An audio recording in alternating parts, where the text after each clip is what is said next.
Assalamualaikum dan salam sejahtera. Buletin Pahang edisi petang 30 Ogos 2021.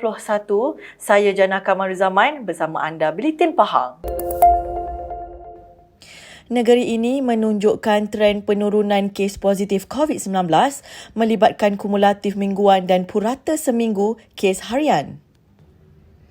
Pengarah Kesihatan Negeri Pahang yang berbahagia Datuk Dr. Nur Azimi Yunus dalam satu kenyataan di laman sosial milik beliau berkata, tren penurunan ini adalah kali pertama dalam tempoh 9 minggu.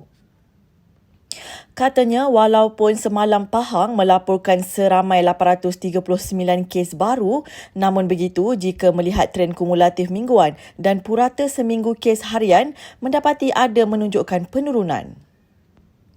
Justru beliau mengharapkan tren yang baik ini berkekalan dan meningkatkan lagi usaha-usaha semua untuk mencapai kemenangan. Menurut hantaran beliau lagi, tren penurunan ini dilihat seiring dengan peningkatan liputan vaksinasi di negeri ini di mana seramai 50.1% golongan dewasa di Pahang telah menerima 2 dos suntikan. Bagaimanapun di Pahang, kita masih ada seramai 20% atau lebih 235,000 penduduk Pahang yang layak disuntik belum berdaftar dalam MySejahtera. Beliau juga turut menyeru orang ramai di negeri ini untuk segera mendaftar bagi mendapatkan suntikan vaksinasi COVID-19. Sebanyak 1,175,800 penduduk berusia 18 tahun ke atas di negeri ini layak untuk menerima suntikan vaksinasi COVID-19 daripada 1,678,700 penduduk di Pahang keseluruhannya.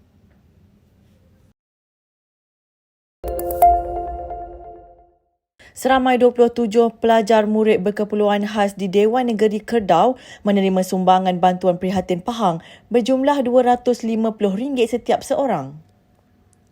Sumbangan berkenaan disampaikan oleh Pengerusi Jawatan Kuasa Hal Ehwal Agama Islam dan Pendidikan Negeri Pahang Yang Berhormat Datuk Seri Said Ibrahim Said Ahmad secara pandu lalu kepada ibu bapa dan penjaga murid berkenaan di Kedah baru-baru ini. Menurut Yang Berhormat Datuk Seri Said Ibrahim, selain sumbangan wang tunai, pelajar ini juga menerima bakul makanan berupa barangan keperluan asas seperti beras, minyak, gula dan tepung.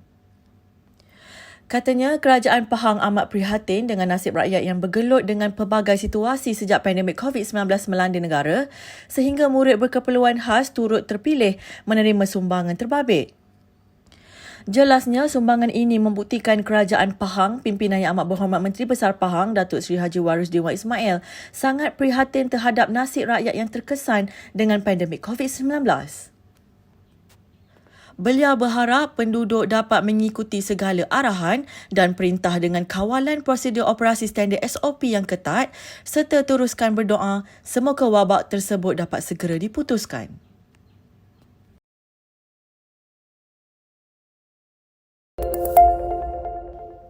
24 food bank diwujudkan dalam kawasan Dewan Negeri Dong di Raup bagi membantu penduduk yang terjejas dan terputus bekalan makanan.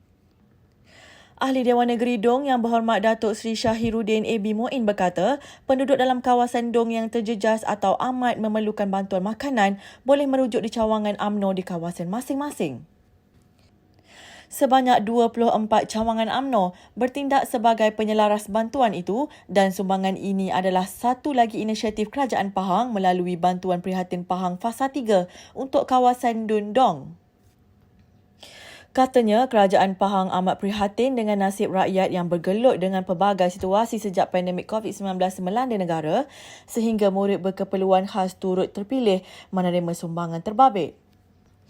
Jelasnya, sumbangan ini membuktikan Kerajaan Pahang, pimpinan Yang Amat Berhormat Menteri Besar, Datuk Seri Haji Warisdin Ismail, sangat prihatin terhadap nasib rakyat yang terkesan dengan pandemik COVID-19. Justru, beliau berharap dengan bantuan ini dapat meringankan beban penduduk ketika negara masih berdepan dengan wabak COVID-19. Sekian Buletin Pahang edisi petang bersama Unit Komunikasi dan Media Pahang. Ikuti Pahang Media di Facebook, Instagram, YouTube dan Twitter. Teruskan bersama Buletin Pahang bagi mendapatkan maklumat terkini di negeri Pahang. Selamat menyambut Hari Kemerdekaan yang ke-64. Assalamualaikum.